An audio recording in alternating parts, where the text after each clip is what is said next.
بسم اللہ الرحمن الرحیم۔ سلسلہ دروس احیاء العلوم بحمد اللہ تعالی۔ آج ہمارا درس نمبر 113 ہے۔ 112 دروس ہمارے الحمدللہ مکمل ہو چکے۔ عظمت قرآن مجید برہان رشید کے حوالہ سے ہمارے دروس جاری تھے۔ قرآن مجید برہان رشید کی عظمت و شان کو ہم بیان کر رہے تھے، تو وہی سلسلہ آگے بڑھاتے ہیں۔ پچھلے درس کے اندر ہم نے قرآن پاک میں سے بسم اللہ الرحمن الرحیم کی فضیلت کو بیان کیا۔ آج اس درس کے اندر ہم سورہ بقرہ کی عظمت و شان کو اس واسطے بیان کریں گے تاکہ لوگوں کو علم ہو جائے کہ جس قرآن مقدس قرآن مجید برہان رشید کی اس ایک سورت سورہ بقرہ کے اندر اللہ پاک نے کیا شان و عظمت رکھی ہے، اور اس کے پڑھنے سے ہمارے پتہ نہیں کتنے مسائل حل ہوتے ہیں۔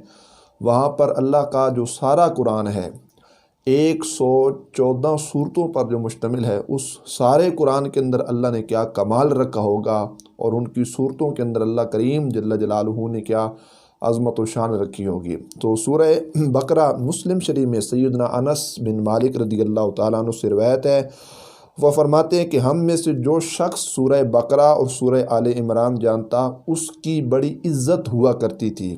اصحاب رسول صلی اللہ علیہ وسلم تو پہلے سے ہی عزت والے ہیں، مطلب یہ ہے امت چونکہ گناہ گار ہے، تو یہ اصحاب رسول صلی اللہ علیہ وسلم کی طرف سے ایک پیغام ہے۔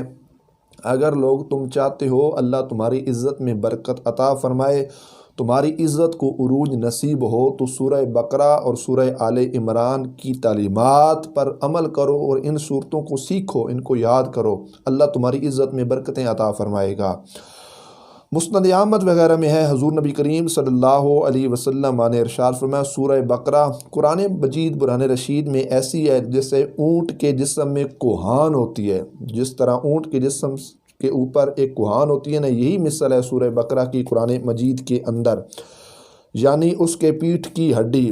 جیسے کہتے ہیں نا، علماء مفسرین نے لکھا کہ اونٹ کی جو خوبصورتی ہے وہ کوہان کی وجہ سے ہے۔ کوہان ہٹ جائے تو ایک اونٹ تو رہ جائے گا، نام اونٹ رہے گا، لیکن وہ بڑا عجیب سا دیکھنے میں لگے گا۔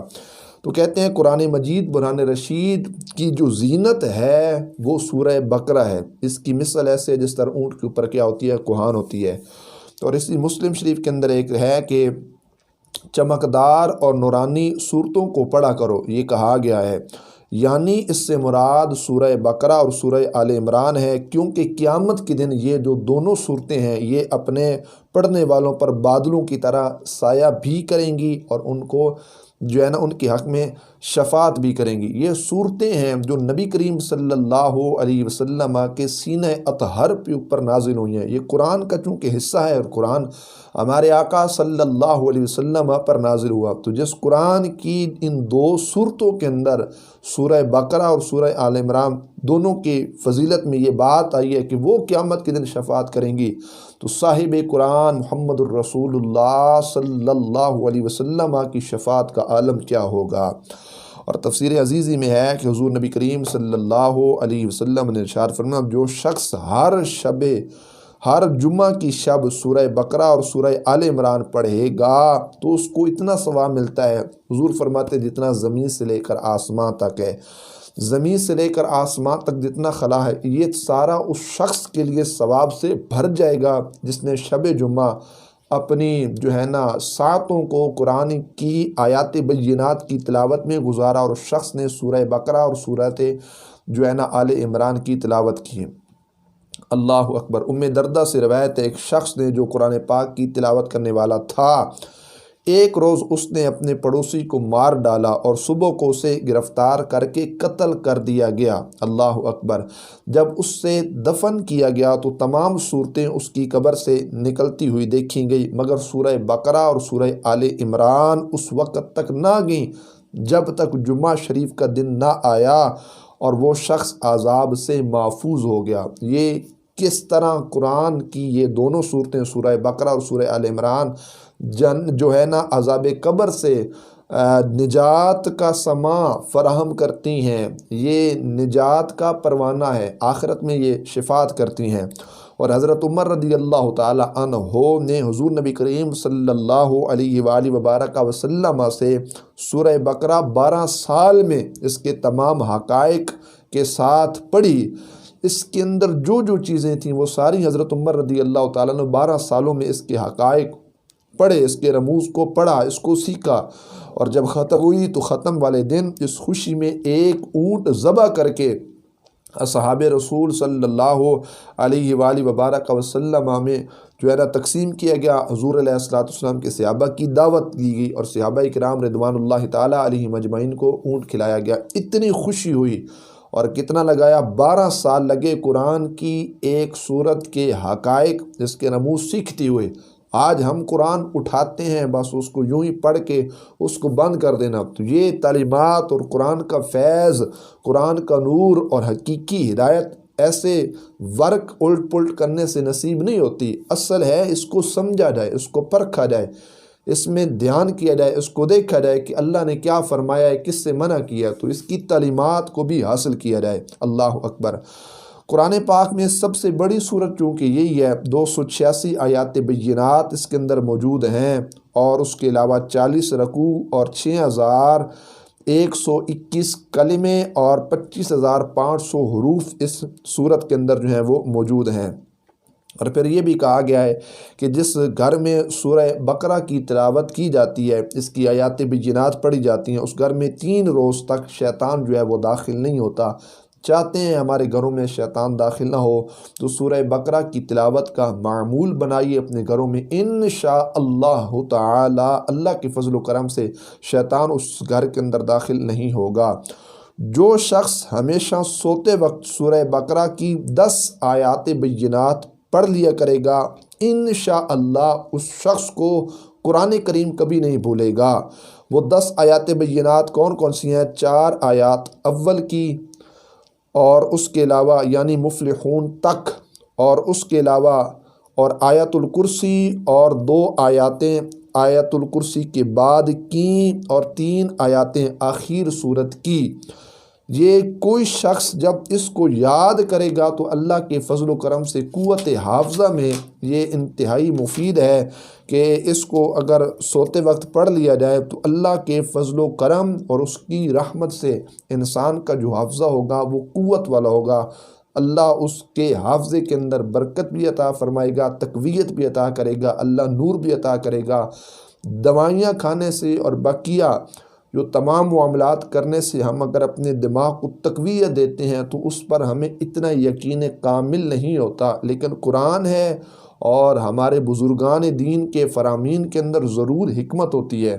حکیم کا جو قول ہوتا ہے وہ حکمت سے خالی نہیں ہوتا، تو یقین رکھ کر اگر ان چیزوں پر عمل کیا جائے تو ضرور اس کے ثمرات، اس کے فوائد ہم دیکھیں گے، اور انشاءاللہ تعالی ہمارا اس بات پر یقین کامل ہے۔ اللہ اکبر۔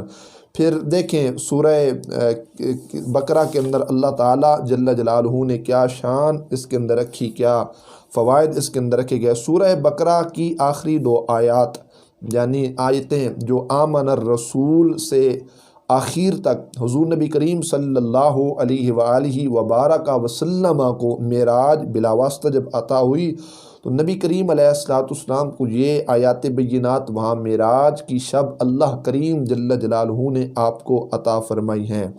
اور نعمان ابن بشیر سے نقل کیا ہے کہ اللہ کریم جل جلالہ نے آسمان و زمین کی پیدائش سے 2000 سال پہلے ایک خاص کتاب تحریر فرمائی۔ سورہ بقرہ کی آخری 2 آیتیں اس کتاب میں سے ہیں۔ اس کو ترمذی، دارمی، نسائی، در منصور وغیرہ نے نقل کیا ہے۔ یہ آخری جو 2 آیات ہیں یہ اس وقت کی ہیں کہ جب اللہ نے آسمان و زمین کی پیدائش سے 2000 سال پہلے ایک کتاب خاص تحریر فرمائی۔ اللہ کا خاص کرم ہے کہ اتنے عرصہ پہلے والی 2 آیات اگر نصیب ہوئیں، ہمیں نصیب ہوئیں، ہمارے آقا صلی اللہ علیہ وآلہ وبارک وسلم پر اترنے والی کتاب کے اندر ان 2 آیات بینات کو رکھا گیا، اور یہ پیارا تحفہ حضور نبی کریم صلی اللہ علیہ وسلم کے توسل سے سرکار کی امت تک پہنچا۔ ہمیں اس پہ نازاں ہونا چاہیے، تشکر کرنا چاہیے کریم رب کی بارگاہ کے اندر کہ اللہ تیرا لاکھ لاکھ شکر ہے۔ گزرے تو کروڑوں اربوں خربوں لوگ ہیں، اس سے بھی زائد ہے، لیکن اتنی شان اور اتنی عظمت والی سورہ بقرہ کی آخری آیات بینات اگر یا اللہ تو نے عطا کی ہیں تو نبی کریم علیہ الصلوۃ والسلام کی امت کو عطا کیے ہیں، اور ہمیں اس بات پر بھی اللہ کریم جل جلالہ کا شکر ادا کرنا چاہیے کہ اللہ نے ہمیں بھی حضور کی امت میں سے بنایا ہے۔ کسی اور امت میں سے بنا دیتا ہے تو انسان کمزور ہے، ضعیف ہے، ہم کیا کر سکتے تھے، لیکن اللہ کریم جل جلالہ کا خاص فضل ہے، اس کی رحمت ہے۔ ہر سانس میں بھی اگر اس بات پر شکر ادا کیا جائے، یقین مانے یہ کم ہے، ہم اس کی بارگاہ کے اندر تشکر کا حق ادا نہیں کر سکتے، کتنا خاص اللہ کریم جل جلالہ نے فضل کیا ہے۔ خدا کی قسم سورہ بقرہ کی آخری آیات بینات کا کوئی شخص نہ اندازہ لگا سکتا ہے، نہ ہمارا تصور، ہمارا ذہن ان کے فضائل تک، ان کے فوائد و ثمرات تک پہنچ سکتا ہے۔ تو اللہ نے پورے قرآن پاک میں جو اتنی زیادہ ہزاروں کے حساب سے آیات بینات اتاری، اور اللہ کریم نے 114 صورتیں سرکار کی امت تک پہنچائی، ان سب صورتوں کے اندر اللہ نے کتنا کمال رکھا ہوگا، کتنا عروج رکھا ہوگا۔ کوئی ہستی کائنات میں کوئی شخص جو ہے اس بات کا اندازہ نہیں لگا سکتا کہ کریم رب نے کتنی رحمتوں اور برکتوں کے دروازے سرکار کی امت کے اوپر کھول دیے ہیں۔ اللہ اکبر۔ اور پھر یہ بھی ہے کہ حضور نبی کریم علیہ الصلوۃ والسلام نے خود ارشاد فرمایا، سرکار نے کیا فرمایا، سورہ بقرہ کی آخری 2 آیتیں پڑھا کرو، میرے رب نے خصوصیت کے ساتھ عرش کے نیچے سے مجھے عطا فرمائی۔ اللہ اکبر۔ حضور کہتے ہیں عرش کے نیچے سے حضور نے کہا یہ مجھے عطا کی گئی، مجھ سے پہلے کسی نبی کو نہ ملی، یہ اللہ کا خاص کرم ہے، اللہ نے اپنے یار کو یہ 2 آیتیں بالخصوص عطا فرمائی۔ مسلم نے عبداللہ بن مسعود رضی اللہ تعالی عنہ سے روایت کی، جب حضور نبی کریم صلی اللہ علیہ وآلہ وبارک وسلم معراج میں سدرۃ المنتہا پر پہنچے تو آپ کو 3 چیزیں عطا کی گئیں۔ سدرۃ المنتہا پر نبی کریم علیہ الصلوۃ والسلام کو 3 چیزیں عطا کی گئیں، 5 نمازوں کا تحفہ، سورہ بقرہ کی آخری 2 آیتیں اس کا تحفہ، اور ہر مومن کی بخشش، ہر مومن کے گناہ کا معاف ہونا، ہر مومن کی بخشش کا پروانہ، یہ نبی کریم علیہ الصلوۃ والسلام کو تحفے کے اندر نصیب ہوا، تحفے کے اندر عطا کیا گیا۔ حضرت سیدنا مولا علی المرتضیٰ شیر خدا رضی اللہ تعالی عنہ فرماتے ہیں، بڑا بے وقوف ہے وہ شخص جو سوتے وقت سورہ بقرہ کی آخری آیتیں نہ پڑھے، وہ شخص کیا ہے، بڑا ہی بے وقوف ہے۔ اللہ اکبر، اللہ اکبر۔ حضرت کعب رضی اللہ تعالی عنہ، حضرت کعب فرماتے ہیں حضور نبی کریم صلی اللہ علیہ وآلہ وبارک وسلم کو 4 چیزیں وہ دی گئیں جو کسی پیغمبر کو نہ ملیں۔ بقرہ کے آخری رکوع کی 3 آیتیں اور آیت الکرسی شریف، یہ نبی کریم علیہ الصلوۃ والسلام کو عطا ہوئی، سرکار سے پہلے کسی نبی کو نہ ملی۔ اللہ اکبر۔ حضور نبی رحمت عالم صلی اللہ علیہ وسلم نے ارشاد فرمایا، جو شخص سوتے وقت سورہ بقرہ کی آخری 2 آیتیں پڑھ لے گا، اسے رات بھر شیطان اور دیگر آفات سے پناہ ملے گی، شیطان اس کے نیڑے نہیں آئے گا، شیطان اس شخص کے قریب نہیں آئے گا، اور تمام رات کی عبادت کا ثواب اس شخص کو نصیب ہوگا جس نے سوتے وقت سورہ بقرہ کی آخری 2 آیتیں پڑھ لیں۔ اللہ اکبر۔ عبداللہ ابن عباس رضی اللہ تعالی عنہما نے فرمایا، ایک روز حضرت سیدنا جبرائیل علیہ السلام کی خدمت میں، ایک روز حضرت جبرائیل نبی کریم علیہ الصلوۃ والسلام کی خدمت میں حاضر تھے، اچانک اوپر سے ایک سخت ہوا آئی۔ حضرت جبرائیل علیہ السلام نے عرض کی، یا رسول اللہ صلی اللہ علیہ وسلم، آسمان کا دروازہ جو ہے وہ کھلا ہے، آج تک کبھی ایسا نہ کھلا تھا۔ یہ کہہ ہی رہے تھے کہ ایک فرشتہ حاضر ہوا۔ حضرت جبرائیل علیہ السلام نے عرض کی، حضور صلی اللہ علیہ وسلم، یہ وہ فرشتہ ہے جو آج تک زمین پر نہ آیا۔ اللہ اکبر۔ اس فرشتے نے عرض کی، یا رسول اللہ صلی اللہ علیہ وسلم، میں آپ کو 2 نوروں کی مبارک دینے کے لیے آیا ہوں۔ اللہ اکبر۔ آپ سے پہلے یہ 2 نور جو ہے اللہ نے کسی نبی کو عطا نہیں فرمائے۔ ان میں سے ایک، وہ کہتا ہے فرشتہ، ایک سورہ فاتحہ شریف اور دوسرا سورہ بقرہ کی آخری آیتیں ہیں، اس کے پڑھنے والے کی ہر تمنا پوری ہوگی۔ چاہتے ہیں ہماری تمنا، مقاصد، اغراض جائز ہونے کی صورت میں جو جائز ہیں، تمنائیں اور دعائیں اللہ کی بارگاہ میں پوری ہوں، تو سورہ بقرہ کی آخری 2 آیتیں اس کا وظیفہ اپنی زندگی کے اندر بنائی اور اس کو یاد کیجیے، اللہ بڑا کرم کرے گا۔ اللہ اکبر۔ اور یہ بھی کہا گیا ہے کہ سورہ بقرہ ختم کر کے آمین کہنا چاہیے، کیونکہ حضور نبی رحمت عالم صلی اللہ علیہ وسلم بھی فرماتے تھے اور فرشتے بھی اس پر آمین کہتے تھے۔ یہ تفسیر کبیر کے اندر اس کو ذکر کیا گیا۔ اور یہ بھی لکھا ہے علماء نے اپنی کتب کے اندر کہ سورہ بقرہ اگر دفن کے بعد سرہانے اس کو پڑھا جائے، سورہ بقرہ کا پہلا رکوع المفلحون تک اور قبر کی پانی طرف سورہ بقرہ کا آخری رکوع پڑھ لیا جائے تو میت کو قبر کے اندر راحت و سکون جو ہے وہ نصیب ہوگا، اور انشاءاللہ اللہ کریم جل جلالہ کے حکم سے وہ مردہ جو ہے وہ عذاب قبر سے محفوظ رہے گا۔ کریم رب عمل کی توفیق نصیب فرمائے۔ حجت الاسلام حضرت سیدنا امام غزالی علیہ الرحمہ، آپ کے طفیل، آپ کے توسل سے اللہ ہم سب کے گناہ معاف فرمائے اور اللہ ہم سب کو دین کی سمجھ نصیب فرمائے۔ وآخر دعوانا ان الحمد للہ تعالی رب العالمین۔